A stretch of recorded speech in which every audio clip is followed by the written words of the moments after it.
In China, there are lots of different kinds of villages around different areas.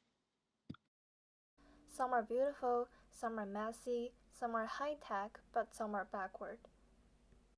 But China has to grow up as a whole. The modernization should not only happen in big cities.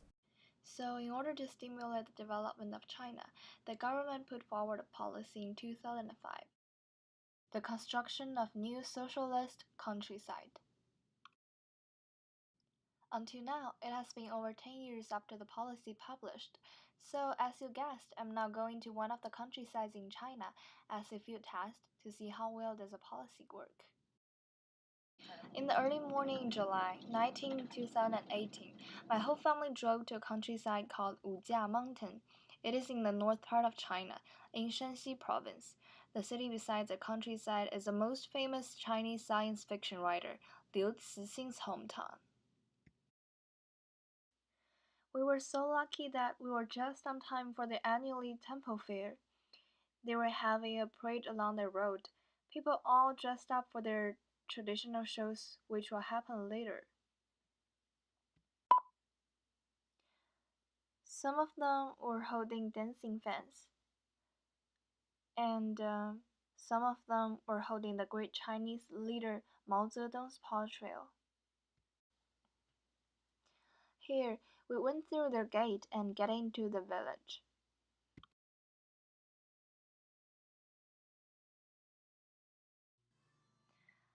The head of the village led us to his office and we watched their traditional shows.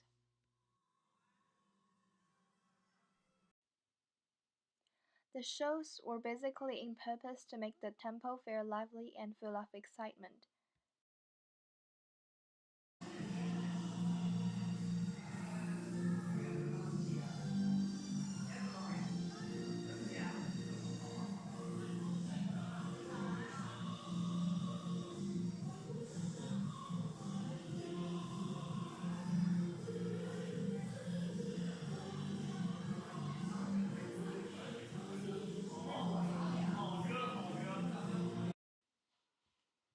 Some of them were in the old military uniform.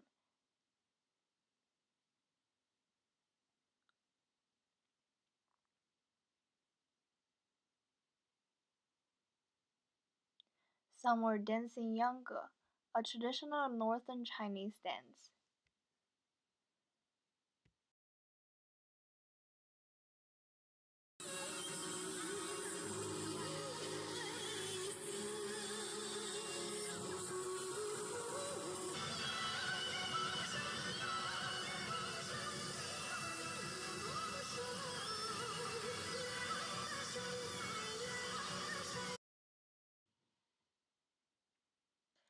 After watching the shows, some local residents invited us to eat in one of their Mongolian yurts.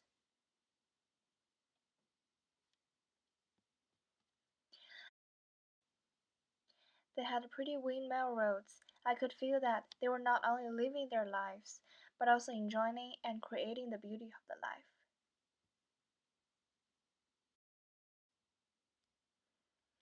The food were traditional northern food, not luxurious, but all taste good.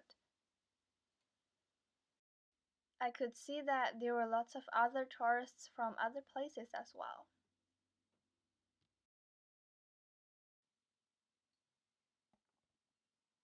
Temple Fair, also known as Miaohui, is a traditional folk activity in China.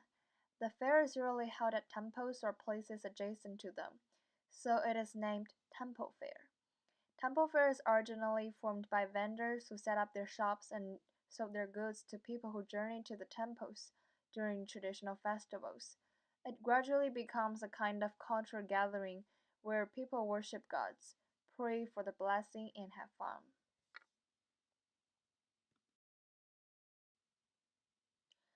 These are the gods that people worshiping in the public. One was for students to do well on their academic path, the other was for adults to flush with money.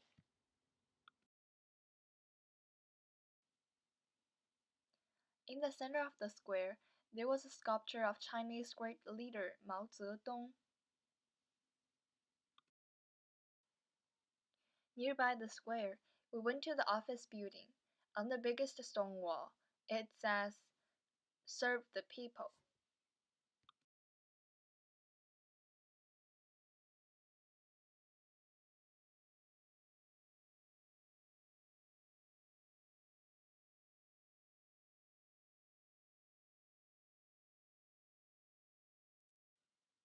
After visiting the whole countryside, we enjoyed their night amusement drama show. Nearly all the villagers came, and the show was performed by the most famous troupe in Shanxi province.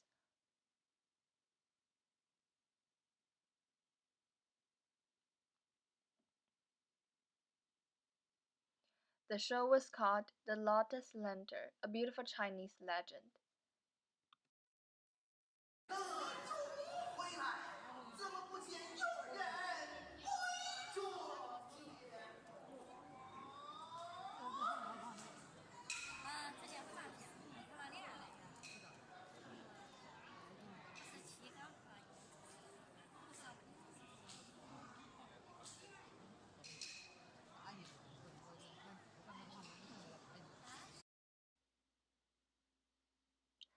As we can see in the pictures, it is a really neat and pretty village now.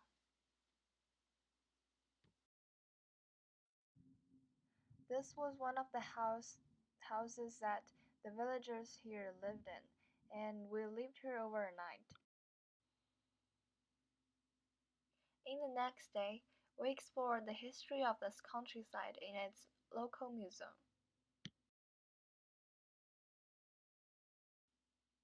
The first section of the museum was about the old tools they used in the past. My parents' generations have special love with these old tools, because these tools were part of their childhood, their memories. The tools are not only tools now.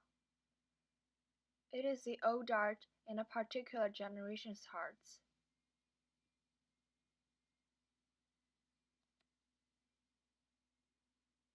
We were so glad that Wujia Mountain preserved them as part of the museum.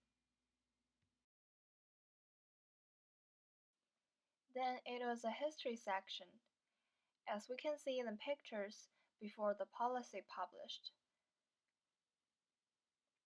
People used the ancient farming tools which were far not efficient. There were no fresh water, infrastructure, houses were damaged and old. Villagers' only dream was to say goodbye to their miserable living environment. The turning point was a new rural construction policy. The leaders of the village got the assistance from the government and built up the village as a community. In this countryside, we also met a lot of different tourists from other areas. So now I'm gonna interview one of them to see what does he feel about this countryside. 五架山村呢，是我见过的中国新农村改造建设比较好的村庄之一。整体规划结构比较完整，建设比较严谨，而且建设的质量也非常好啊。村民在这里的生活设施齐全啊，我觉得是一个中国新农村建设的一个应该算一个地方的典。All in all, in this investigation, I learned a lot of Chinese culture and traditions and customs that I will never know if I didn't do this. And I also improved my computer skill to edit and create my own video, which I've never done before. And I'm so thankful for our government and all Chinese people. I'm so proud that I am a Chinese, because all of us, we have a heart within our country to make it better and better. And finally, thanks for my teachers in Oasis, and thank for Oasis to produce this chance for me to improve myself. Thank you.